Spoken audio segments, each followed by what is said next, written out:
It was the beginning of July when my girlfriend, Caroline, asked me if her parents could use our cabin in the mountains of Aspen for a few weeks.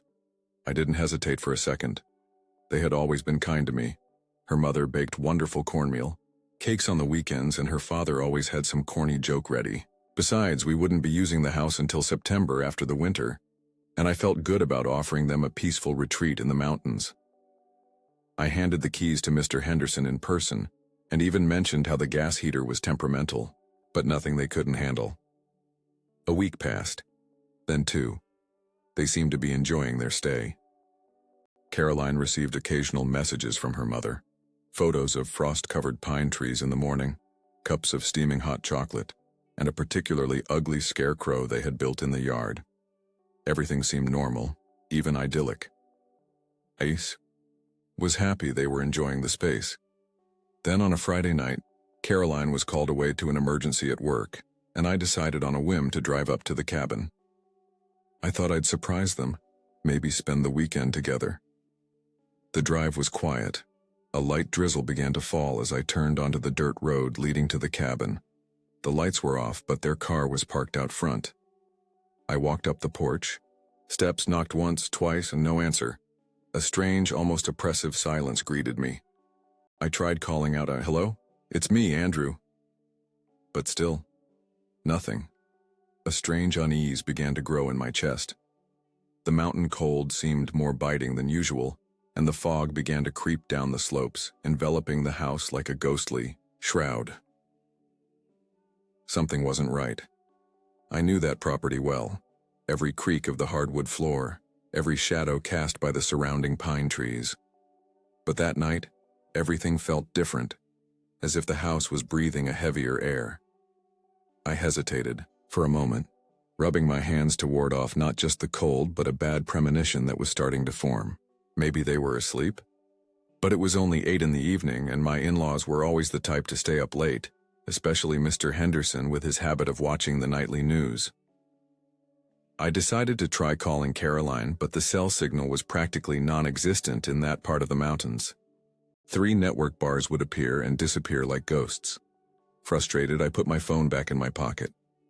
The rain started to come down harder, drumming a rhythmic beat on the roof. I didn't have much of a choice now. Driving back to the city, in that weather, would be risky, especially with the dirt road getting slippery so quickly.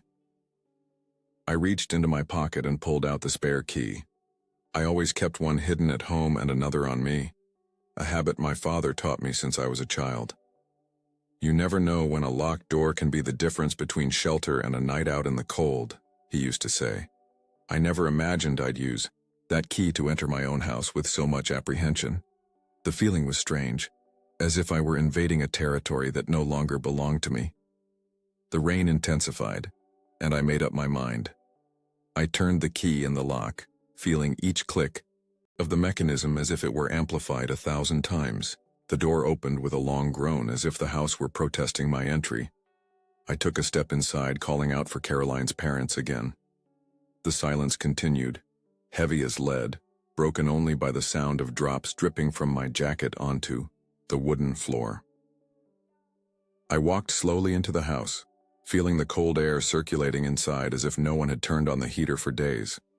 "Mrs. Henderson? Mr. Henderson?" I called out once more, my voice echoing off the wooden walls. The darkness was almost complete, but I didn't turn on any lights. Something told me not to announce my presence any more than I already had. A pale light came in through the windows from the moon, which occasionally appeared between the heavy clouds, creating long shadows over the furniture. That's when I noticed it. In the center of the living room, the sisal rug that Carolyn had bought in Santa Fe had been pushed aside, and there, arranged with meticulous precision, were candles organized in a perfect circle. They weren't melted or messy candles. They were new, tall, lit, and flickering even in the glacial cold. I stood paralyzed, watching my own breath form small clouds in the air, while the flame of each candle danced as if aware of my presence. But what really sent a shiver down my spine weren't the candles. It was what was in the center of the circle. A framed photo of Caroline and me, taken just months before at the Harvest Festival with something blurred on it. It was red, thick, like paint. But it wasn't paint. I moved closer, even though my instincts screamed at me to back away, the old floorboards groaning under my feet. And that's when I saw them, her parents, sitting silently on the sofa in the dark corner of the room, watching me, their eyes wide, completely motionless. The silence was piercing. I could hear the wind whistling through the window cracks, the crackle of the candle flames, and a low, almost imperceptible hum coming from somewhere I couldn't identify. I tried to swallow the knot that had formed in my throat, but my mouth was as dry as paper. "What's going on here?" I finally whispered, but they didn't answer.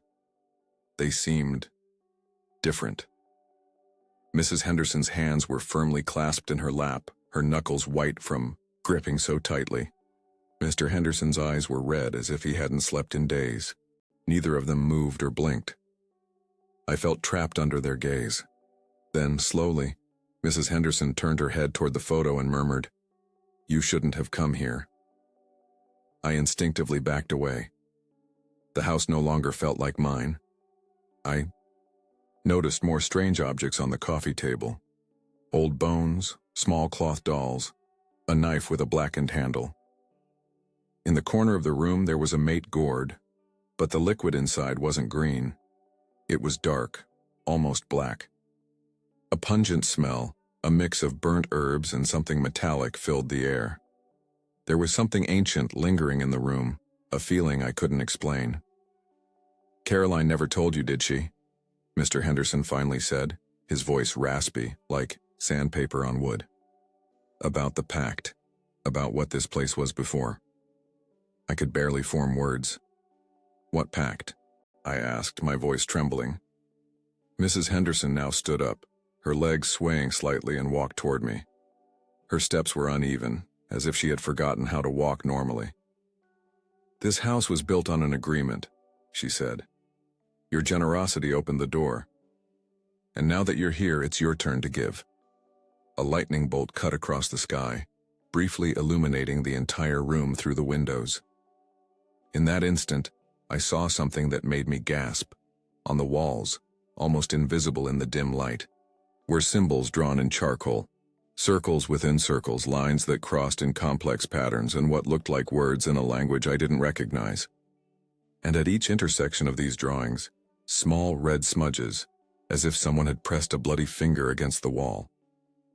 "Where is Caroline?" I managed to ask, my voice little more than a whisper. Mr. Henderson tilted his head as if the question confused him. "Caroline is where she has always been," he replied cryptically. "Home." A shiver ran down my spine.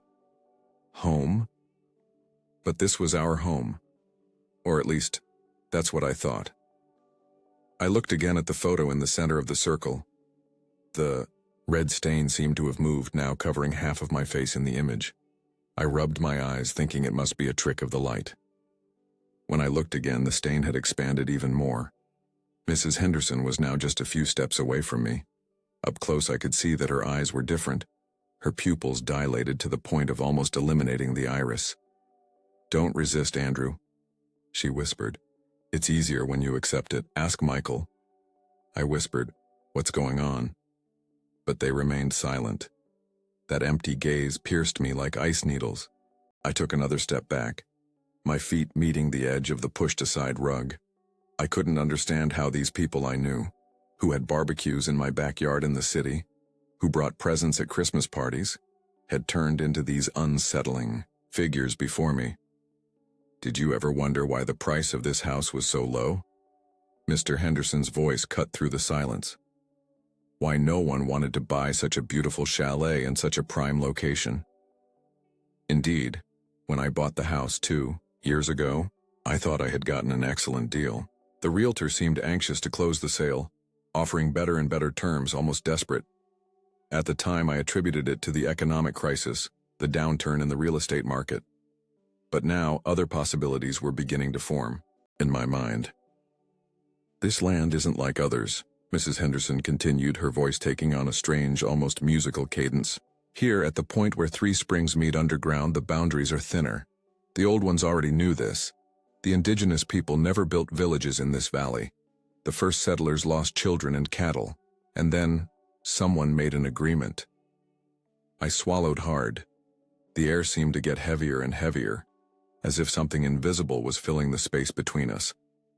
I noticed that the candles, despite burning continuously, weren't getting shorter. The wax dripped, formed puddles, but the candles remained, intact, defying the laws of physics. "What agreement?" I asked, trying to buy time, my eyes frantically searching for an escape route. The front door was behind me, but something told me it wouldn't be that simple to leave. Mr. Henderson got up from the sofa with difficulty, as if his bones ached.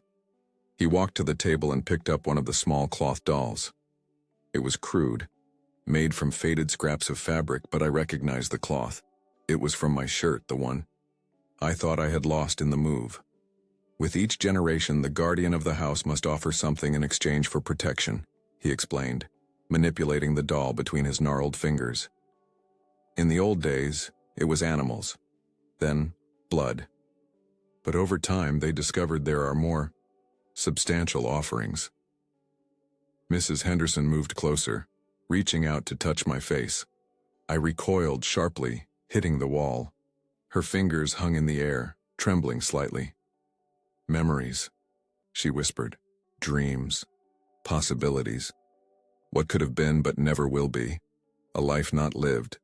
That's what feeds the agreement now." "You're crazy," I managed to say, my voice cracking at the end. "Where is Caroline?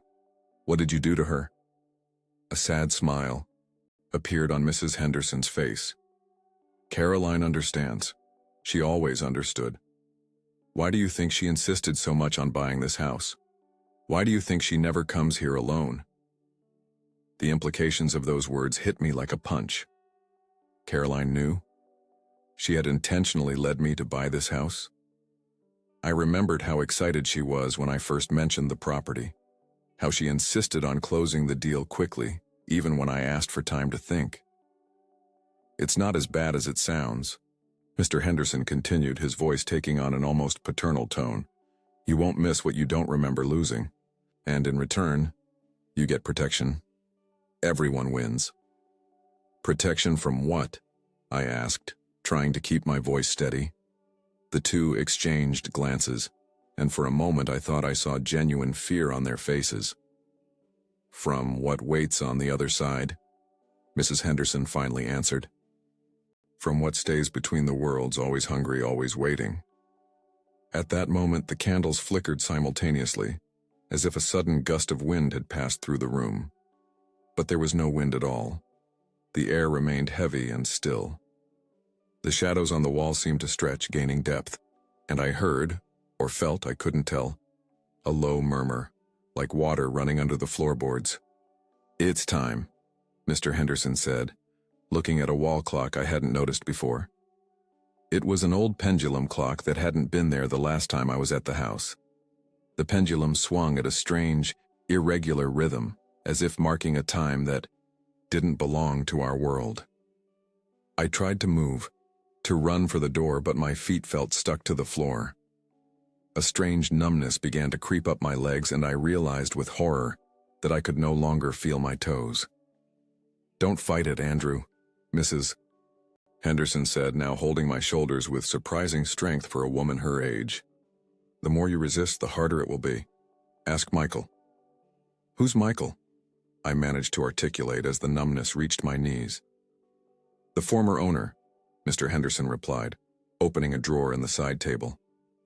From inside, he took out a framed, time-yellowed photograph.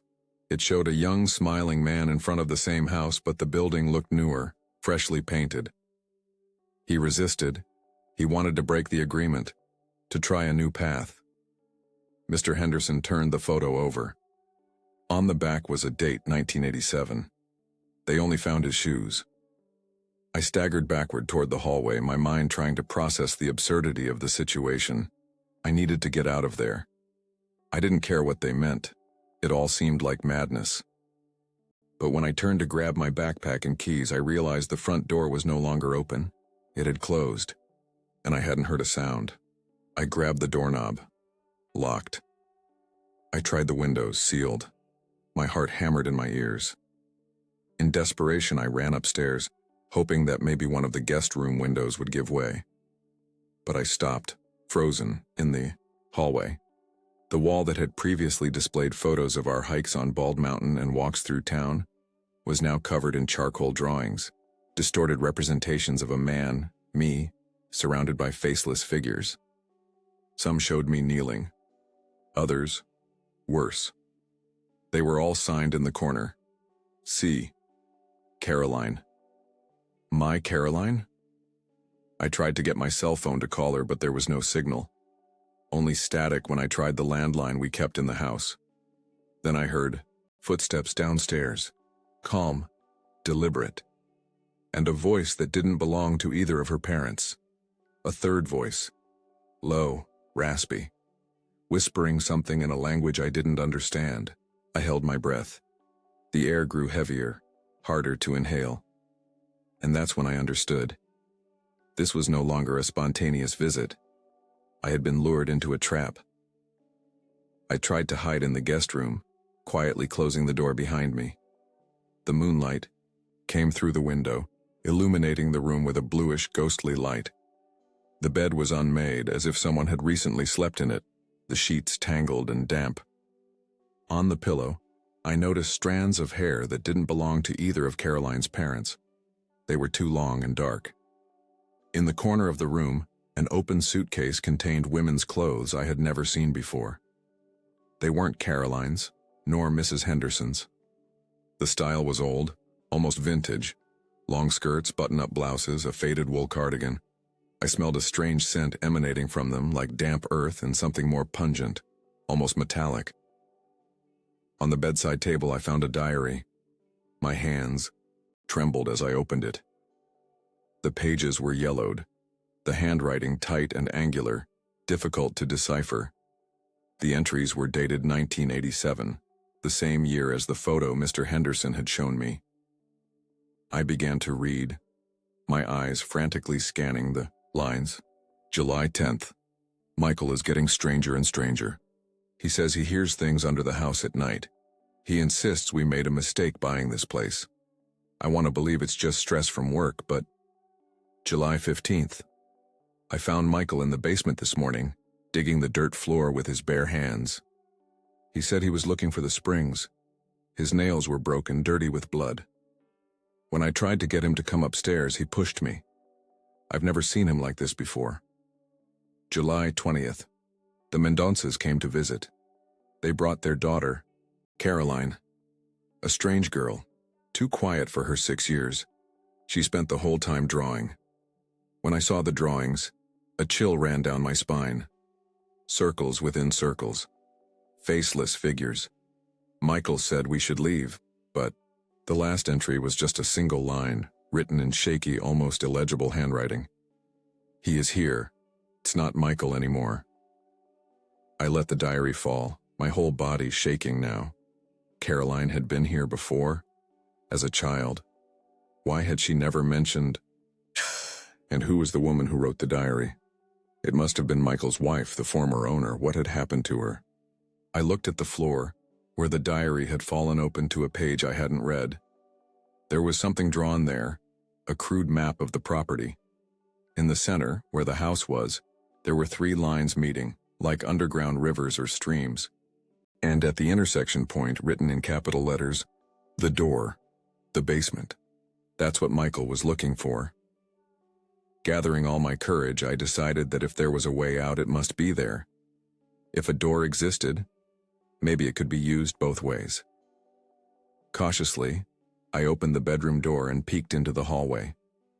Empty. The footsteps and voice had stopped. Absolute silence again, almost worse than the noise. I went down the stairs slowly, avoiding the steps I knew creaked.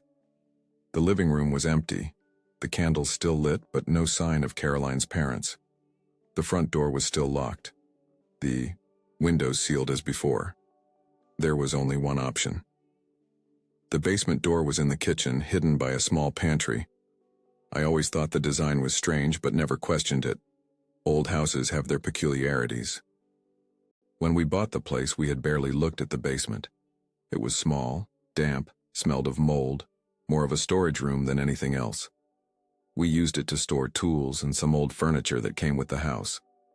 I pushed the pantry aside, revealing the low door that led to the basement. It was unlocked.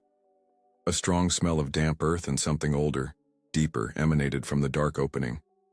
I didn't have a flashlight, just the weak light from my cell phone. I took a deep breath and began to descend the narrow wooden steps, each step making them groan under my weight. The basement was different, bigger somehow. The walls seemed to have expanded, revealing corridors I was sure hadn't existed before. The dirt floor was disturbed, as if someone had been digging recently. And in the center, exactly where the map indicated, there was an opening in the ground, large enough for a person to pass through. Hours passed, at least I think they did. Time twisted strangely in that house. I must have fainted or passed out because when I woke up, I was back in the living room. The candles had burned lower, the wax pooling at their bases. I was sitting in the center of the circle, the photo gone. Caroline's parents were standing, one on each side. Behind them, a shadow rose, tall, humanoid, but not entirely real. It shimmered like the heat above a flame. I didn't remember how I had gotten out of the basement or returned to the living room. My last memory was standing before that opening in the earth, looking into the darkness below, feeling a cold, ancient wind blow up from down there.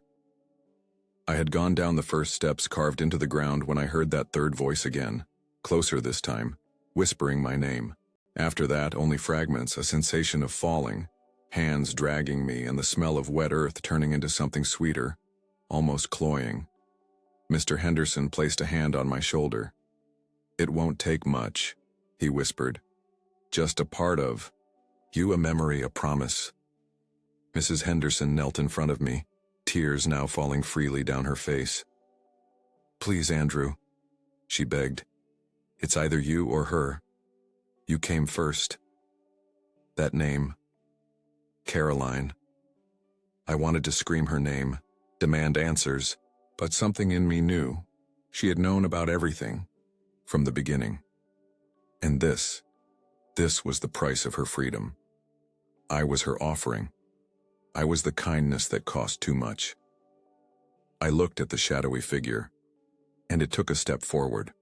The instant it moved, I felt something icy run down my spine. Wasn't a person or even a tangible creature. It was as if a piece of darkness itself had detached from the shadows. It had no discernible features, just a suggestion of a humanoid shape, denser in the center and dissipating at the edges, like black smoke in constant motion. "What is it?" I managed to ask, my voice little more than a whisper. "The Guardian," Mr. Henderson replied, "the border watchman." "Border between what?" Mrs. Henderson smiled sadly. "Between what we know and what we fear, between what we see and what exists in the cracks of the world." The figure took another step, and I felt the air around me cool drastically. My breath formed thick clouds of vapor. The candles flickered, almost going out, but they held on, the flames now blue and cold. "A long time ago," Mrs. Henderson continued, her voice taking on an almost mechanical tone, as if reciting something from memory. "When the first settlers arrived in this valley, they found something they couldn't explain. Children disappeared. Animals were found disemboweled in the pastures. Strange dreams disturbed everyone's sleep. And then the village priest discovered the 3 springs that meet here, under this land. Places like this," Mr. Henderson interrupted, "are rare, points where reality is thinner, where what's beyond can cross more easily." The shadowy figure advanced another step, now less than a yard from me. A strange smell emanated from it, not unpleasant surprisingly. It smelled of fresh pine, earth after rain, and something metallic like blood. "The priest made an agreement," Mrs. Henderson continued, "a regular offering in exchange for protection. The creature accepted. The disappearances ceased. The village prospered. When the priest died, the agreement passed to the next guardian. And so on, until it came to Michael. And then to us. And then to Caroline." I completed, beginning to understand. Mrs. Henderson nodded slowly. She grew up knowing this. The Mendonças are an old family in this region. When we saw the opportunity to pass the burden, understand, it's not malice, it's survival. The figure extended what looked like a hand, an appendage darker and denser than the rest of the silhouette. It didn't physically touch me, but I felt something icy pass through my skin, reaching deeper, stirring something that wasn't flesh or bone. Images began to flash in my mind, Caroline and me on our first date. The first time we visited Aspen together, the moment we decided to buy the house. But there was something strange about these memories now, as if they were being seen through a foggy glass. Details began to dissolve, colors faded, emotions became distant. "What's happening to me?" I asked, my voice sounding strange to my own ears. "He's feeding," Mr. Henderson explained calmly. "On possibilities, on paths not taken, on futures that will never happen." I tried to get up, to fight, to run, but my body wouldn't respond. I was trapped there in the center of that circle of candles, while the shadowy creature continued to extract something from me that I didn't even know I possessed. "Why Caroline?" I managed to ask. "Why did she choose me for this?" A heavy silence followed. Mrs. Henderson and Mr. Henderson exchanged glances as if deciding how much to reveal. "Carolyn isn't our biological daughter," Mrs. Henderson finally said. "She was found 30 years ago in the forest near the springs, a child of about 6, with no memory, no past. The agreement brought her. The agreement keeps her." Something inside me broke upon hearing this. Not just because of the horror of the revelation, but because deep down it explained so many things about Caroline, her inexplicable affinity for the region, her intuitive knowledge of the house, the recurring nightmares she never wanted to discuss, and maybe also that emotional distance I sometimes felt in her, as if a part of her was always somewhere else. The creature moved closer, now hovering directly over me. Its form seemed to swallow the light around it, creating a vacuum in the fabric of reality. And in that moment I understood there was no escape. This was the choice I was not given. To be consumed to maintain the balance of something I barely understood. I don't remember the exact moment it happened. Just a searing pain in my chest, a cold that started in my spine and spread outward. When I woke up again, I was lying on the porch. The morning sun was rising, the snow around me was untouched, no footprints, no tire tracks. The house behind me looked normal, as if nothing had happened. I staggered to my car. It started, on the first try. I didn't look back. I drove straight to the city, barely aware of the road. When I got home, Caroline was gone. Her things, her toothbrush, her clothes, everything had vanished. As if she had never lived with me. No calls went through. Her number was disconnected. Weeks passed, then months. I moved out of the city, tried to rebuild my life. I got a job in Seattle, far from the mountains in a place where snow was rare. I started going to a therapy group, although I never told the real story. Who would believe it? I only talked about abandonment, about a relationship that ended abruptly, about unanswered questions. At first, I searched for her frantically. I visited her parents' house in the city, only to discover that the address I had didn't exist. The company where she said she worked had no record of a Caroline Mendonça. The photos we had together looked faded, as if her image was gradually being erased. In one of them, her face was just an indistinct blur. I hired private detectives, placed ads in newspapers, scoured social media. Nothing. It was as if she had been wiped from the world. Or as if she had never existed, except in my increasingly fragmented memories. And then, almost a year later, I received a letter. No return address, just my name and current address written in a handwriting I recognized immediately. Inside, a single piece of paper with a message. "Thank you for your generosity. Never try to go back." It was the last communication. I thought about burning the letter, but I couldn't. I kept it in a metal box, along with the only photo where her face was still vaguely visible, and the key to the cabin in Aspen, a house that, as I later discovered, was no longer in my name. The records indicated the property had belonged to the Mendonça family since 1940. But some nights when the wind howls and I close my eyes, I swear I hear her voice, or her parents, or something completely different. And sometimes when I look in the mirror, I don't see myself, not really, just a glimpse of someone who gave too much for love. The nightmares never completely stopped. Always the same scenario. Me in the basement of that house, in front of the opening in the earth, hearing voices calling from below, and Carolyn standing behind me whispering, "Jump, it's the only way to find me again." On one of these nights, after a particularly vivid nightmare, I woke up in a cold sweat. Something compelled me to check the box where I kept her memories. The photo had changed again. Now, where Caroline had been, there was only the silhouette of a child with strangely glowing eyes. And on the back of the photo, a message that wasn't there before. 30 years. The cycle begins again. I did the math. If Caroline had been found 30 years ago at an apparent age of 6, and now another cycle was about to begin, what did that mean? Who or what? Was she really? I began to research obsessively about the Aspen region, about stories of disappearances, about local legends. I found sparse mentions of thin lands, places where the barrier between worlds was more permeable. Reports of missing children who returned years later with no memory but with inexplicable knowledge. Cases of houses built in specific locations, always near springs or confluences of rivers, that seemed to attract unexplained events. In one of these searches, I found a report from 1958 about a family that completely disappeared from a house in the region. The only survivor, a 6-year-old girl found wandering in the forest days later, was adopted by a local family. The name of the adoptive family, Mendonça. I thought about alerting the authorities, but what would I say? That my ex-girlfriend was possibly not human, that there was a secret cult holding some kind of entity captive under a house in Aspen. I'd be committed before I finished the sentence, so I decided to go back. Not to rescue Caroline or confront whatever lived in that house, but to end the cycle.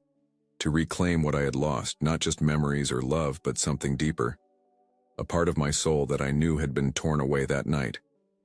I planned meticulously, studying everything I could, find about spiritual protection, banishing rituals, energy confluence points.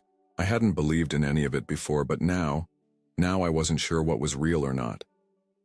The day before I was supposed to leave, I received a call, unknown number. I answered, my heart pounding. Andrew? The voice was familiar but different. Older maybe, or just changed by time and circumstance. Caroline? I replied, barely daring to breathe. Don't come back, she said simply. Please. Some cycles shouldn't be broken. What happened to you? What are you? I asked, tears starting to stream down my face. A long silence. Then, I am what I needed to be, and you will be too if you come back. I loved you, I whispered. I know, she replied. That's why I chose you. Love is the most powerful sacrifice, but it's also the only thing they can't take completely. The line went dead. I stood there for a long time, the phone still pressed against my ear, as if I could hear beyond the silence, beyond the distance, beyond the borders of the world I knew. The next day, I didn't leave as planned. Instead, I burned all my research, all my notes, all the maps. I kept only the photo and the letter, now stored in a bank vault I rarely visit. Some cycles shouldn't be broken. Some stories don't have a resolution. Some wounds don't heal. They just become a part of who we are. And maybe that's how it's supposed to be.